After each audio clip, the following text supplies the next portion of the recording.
Assalamu alaikum, dear Arabic learners. I welcome you to my Quranic Arabic Simplified course, lesson number 7. I have shortened the Madinah Arabic books with examples from the Quran so that you learn Quranic Arabic quickly and you begin to understand Quran. I have made the lessons only about 10 minutes long to make Arabic learning easy for you. Please join this Quranic grammar course for 2 or 3 short videos per week. I will try to post on Tuesday, Thursday, and Saturday, InshaAllah. So please do look out for these videos. I am Afifa, and today's short lesson number 7 will cover the pronouns used for non-human plurals. Let's begin. Bismillahir Rahmanir Rahim. So this is a very important chart. Please memorize the 12 new pronoun forms that you have now studied and mastered, inshallah. So a quick 1-minute review before we start today's lesson. And ism, which is a noun, can be aqil, which means it possesses intellect, such as humans, angels, and jinns, or it can be ghayru aqil, which means it possesses no intellect, such as animals, objects, trees, etc. Now, animals do have a certain level of intellect, but it is nothing compared to the humans. So for Arabic grammar purposes, ghayru aqil includes animals. And we studied before that a feminine noun is referred to by the pronoun hiya, whether it denotes a human, an animal, or a thing. So we saw before, if you want to say Aina Aminatu, you will answer Hiya fil baiti. And if you say Aina Sa'atu, because this is a feminine object, you answer with Hiya. You say Hiya ala sariri. It is on the bed. And in a previous lesson, we saw how in the Quran, Hiya was used to refer to Baqarah, the cow. So as you already know, the plural of huwa is hum. Unlike the singular huwa, the plural hum is only used to refer to human beings. So hum is used to refer to aqil only. So we don't use the plural hum to refer to a ghayru aqil. And we will discuss this a bit more in detail later. So let's look again at a reminder. Huwa mudarrisun means he is a teacher.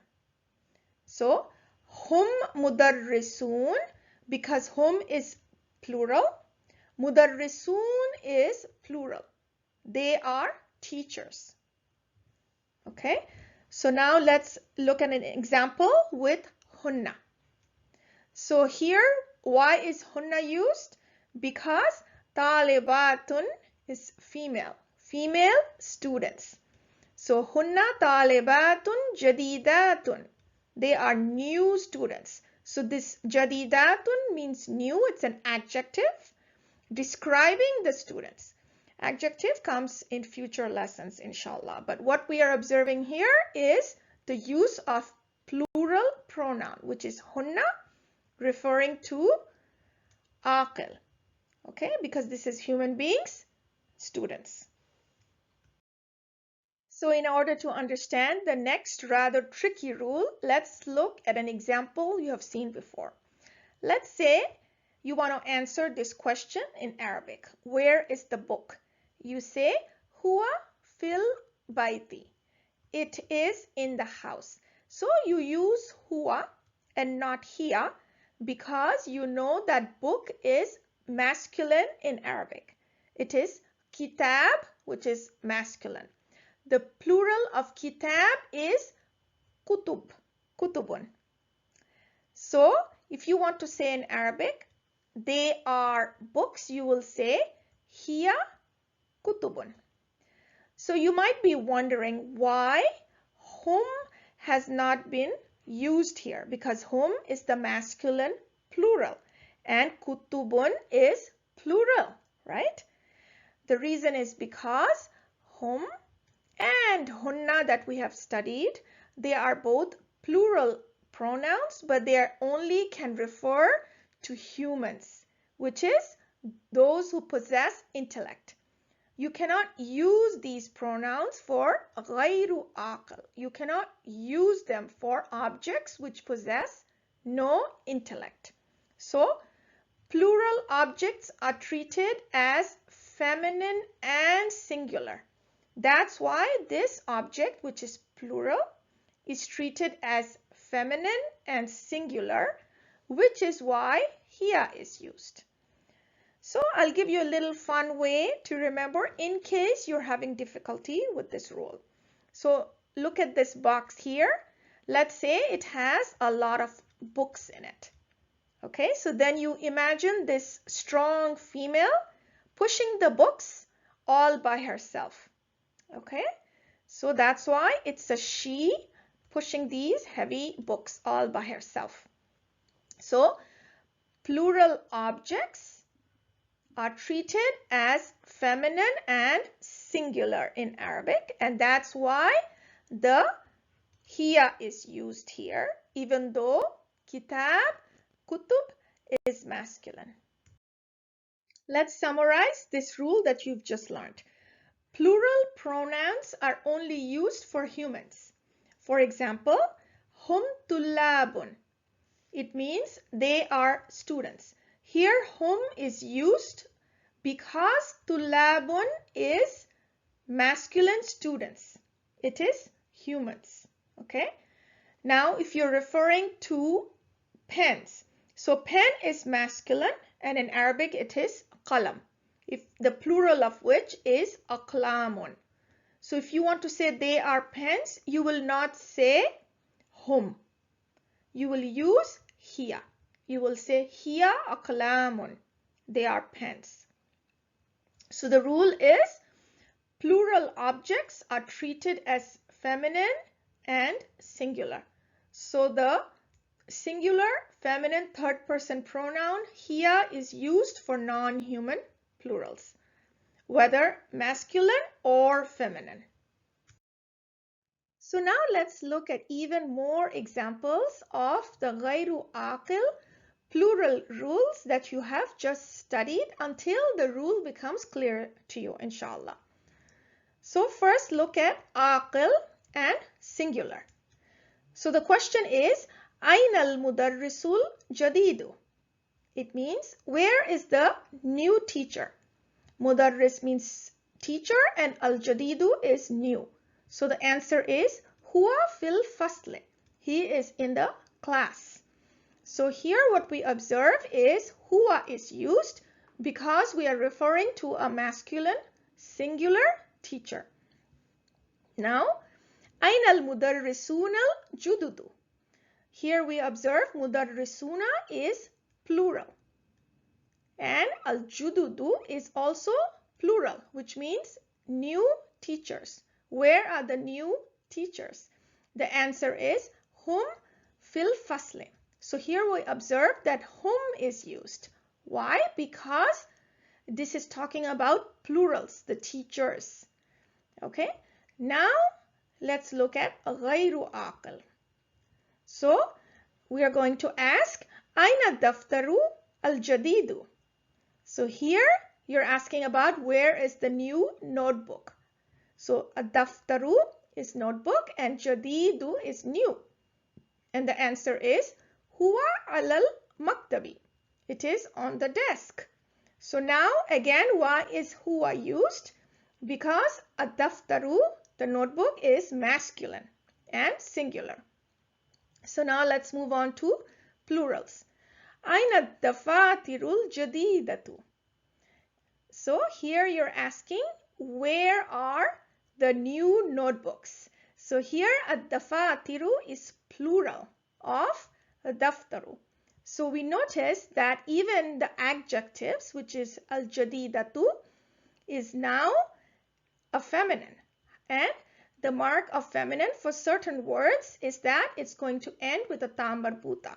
And we will study these kind of words more in the future. But for now, it is enough for you to realize that this is a feminine word. So even the adjectives describing the object the notebooks is feminine. And that is because it is a plural object. It is notebooks. It's a plural object which is treated as feminine. So when you answer, you're going to answer with hiya. Hiya alal maktabi. So hiya is used again because this is plural objects treated as feminine and singular. So here we observe that hum is not used, even though this is a masculine object we're talking about, right?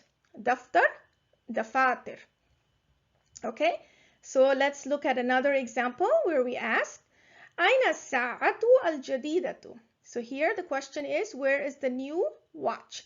So again, as-sa'atu is watch, and it is a feminine object, which is why it is al-jadidatu. Even the adjective describing the watch, which is new, is used with a feminine because it's a feminine object. So the answer is pretty straightforward. You say with hiya because it's a feminine object. Hiya alal maktabi. It is on the desk.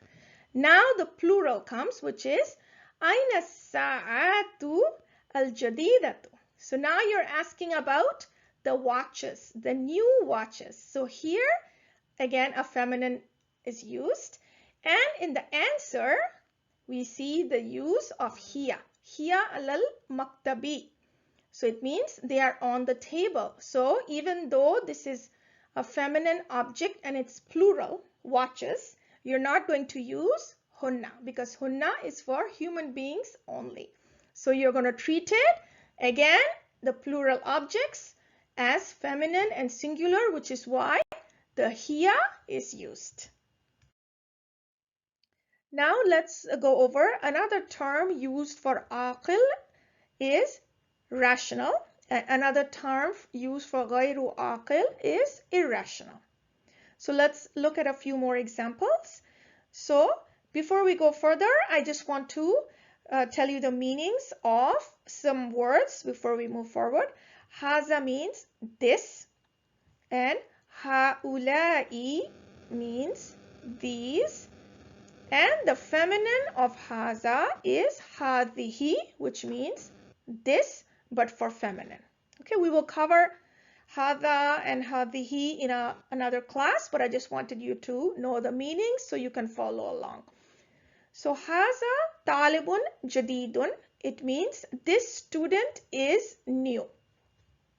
So, and we want to say more about the student. Huwa sagirun, he is small or young, you could say, but it is huwa is used here because we're talking about a student, masculine student. Now we're talking about plural, which is haulai tullabun jududun. So this is plural because tullab is plural students, so that's why we use hum, because this is human beings and we're referring to plural students. Hum sigarun. So sigarun is the plural of sagirun. Okay, again masculine. Now let's look at kitab, which we have seen before as masculine. So hadha kitabun jadidun huwa sagirun. This book is new, and huwa is referring to it is sagirun, small. And then now let's see, we're talking about kutub. Okay, plural objects, right? So we treat them as feminine and we treat them as singular. That's why this is hazihi, because it is this, it is treating the books as feminine singular. See, in English we translate as these books, but in Arabic hazihi is used, which is this. And then we also observe that hiya is used because, again, same rule, because it is talking about plural objects being treated as feminine and singular. So we say hiya sagiratun, they are small. Okay, in English it is they, but in Arabic we say hiya. Hiya sagiratun, this is feminine with a ta marbuta at the end. Sagirun is for masculine, sagiratun is feminine. If you are regular with watching the 2 or 3 short videos that I post per week, you will succeed in mastering Quranic Arabic, inshallah. If this video benefited you, please do like, subscribe, comment, and keep watching these short videos. Subhanaka wa bihamdika la ilaha illa anta astaghfiruka wa atubu ilayka. Assalamu alaikum wa rahmatullahi wa barakatuh.